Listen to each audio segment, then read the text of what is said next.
भारत तिसऱ्यांदा विश्व चॅम्पियन 12 वर्षांनंतर भारतानं पुन्हा एकदा चॅम्पियन्स ट्रॉफीचं विजेतेपद पटकावलं। अंतिम सामन्यात भारताचा न्यूझीलंडवर 4 विकेट्स राखून दणदणीत विजय।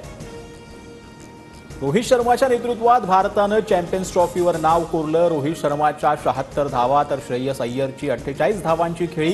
कुलदीप यादव आणि वरुण चक्रवर्तीनं प्रत्येकी 2-2 विकेट पटकावल्या। दुबईत रोहित सेनेनं तिरंगा फडकवल्यानंतर भारतात क्रिकेट प्रेमींचा जल्लोष, तर पंतप्रधान मोदींकडूनही भारतीय संघाच्या कामगिरीबद्दल ट्विट करत अभिनंदन। राज्य मंत्रिमंडळाच्या बैठकीत अर्थसंकल्पाला अंतिम मान्यता। अजितदादा उद्या राज्याचा अर्थसंकल्प सादर करणार।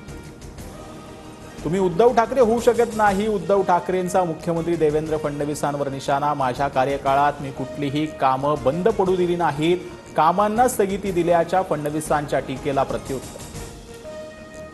गद्दारांनी शिवसेना, अमित शहा आणि अदानींचं नाव लावावं। ईशान्य मुंबईतल्या शिबिरातून उद्धव ठाकरेंचा एकनाथ शिंदेंवर निशाणा। मला मोदी शहांचा अभिमान, बाळासाहेबांचं मंदिर बांधण्याचं स्वप्न त्यांनी पूर्ण केलं। उपमुख्यमंत्री शिंदेंचं उद्धव ठाकरेंच्या टीकेला प्रत्युत्तर।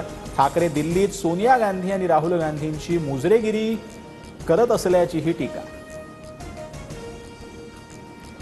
महाकुंभ मेळ्यातील पवित्र स्नानावरून राज ठाकरेंनी उडवली खिल्ली। नांदगावकरांनी आणलेलं गंगेतील पाणी पिण्यास नकार दिल्याचा राज ठाकरेंचा खुलासा। गंगेच्या दूषित पाण्यावरती राज ठाकरेंकडून प्रश्न उपस्थित। घरी बसून कुंभमेळ्याचे पाणी अस्वच्छ म्हणणं चुकीचं। आपण 57 कोटी लोकांच्या श्रद्धेवर प्रश्नचिन्ह निर्माण करताय। संगमाच्या पवित्र स्नानाच्या श्रद्धेचा सन्मान करा। भाजप आमदार राम कदमांचा राज ठाकरेंना सल्ला।